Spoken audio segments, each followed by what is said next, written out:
അമുസ്ലിമായ ഒരു വ്യക്തി വന്നുകൊണ്ട് ഒരു മുസ്ലിം പണ്ഡിതനോട് ചോദിച്ചു, എന്തുകൊണ്ടാണ് ഇസ്ലാമിലെ സ്ത്രീകളെ അന്യപുരുഷന്മാർക്ക് കൈ കൊടുക്കുന്നതിൽ നിന്ന് വിലക്കിയിരിക്കുന്നത് എന്ന്. അപ്പൊ ഈ പണ്ഡിതൻ തിരിച്ചു ചോദിച്ചു, നിങ്ങൾക്ക് ബ്രിട്ടീഷ് രാജ്ഞി എലിസബത്തിന് കൈ കൊടുക്കാൻ പറ്റുമോ എന്ന്. അപ്പൊ ഈ അമുസ്ലിമായിട്ടുള്ള വ്യക്തി തിരിച്ചു പറഞ്ഞു, ഒരിക്കലുമില്ല, കാരണം അവർ രാജ്ഞിയാണ്, ചില പ്രത്യേക ആളുകൾക്ക് മാത്രമേ എലിസബത്ത് കൈ കൊടുക്കുകയുള്ളൂ എന്ന്.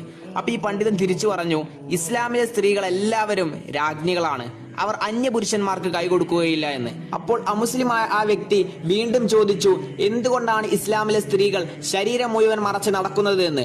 അപ്പോൾ ആ പണ്ഡിതൻ പുഞ്ചിരിച്ചുകൊണ്ട് രണ്ട് പലഹാരങ്ങൾ എടുത്തു. അതിൽ ഒന്നിന്റെ കവർ പൊട്ടിച്ചും രണ്ടാമത്തതിന്റെ കവർ പൊട്ടിക്കാതെയും നിലത്തേക്ക് വലിച്ചെറിഞ്ഞു. ശേഷം ആ വ്യക്തിയോട് ചോദിച്ചു, ഇതിൽ നിന്ന് ഒന്ന് തിരഞ്ഞെടുക്കാൻ പറഞ്ഞാൽ നിങ്ങൾ ഏതായിരിക്കും തിരഞ്ഞെടുക്കുക. അപ്പോൾ ആ വ്യക്തി പറഞ്ഞു, തീർച്ചയായും കവറുള്ളത്, കാരണം അതിന് യാതൊരു കേടുപാടുകളും സംഭവിച്ചിട്ടുണ്ടാകില്ല എന്ന്.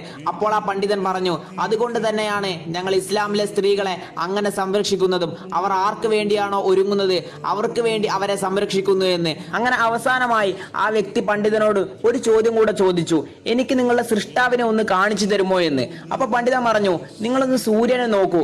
അപ്പോൾ ആ വ്യക്തി അവിടെ നിന്ന് പറഞ്ഞു, എനിക്ക് കാണാൻ സാധിക്കുന്നില്ല, കാരണം സൂര്യന്റെ പ്രകാശം എന്റെ കണ്ണിനെ വേദനിപ്പിക്കുന്നു എന്ന്. അപ്പോൾ ആ പണ്ഡിതൻ അവിടെ നിന്ന് മറുപടി നൽകി, കേവലം സൃഷ്ടാവിന്റെ സർവ്വശക്തിയിൽ നിർമ്മിച്ച ഒരു വസ്തുവിനെ പോലും നിങ്ങൾക്ക് കാണാൻ കഴിയുന്നില്ല. ഒരിക്കൽ അമുസ്ലിമായ ഒരു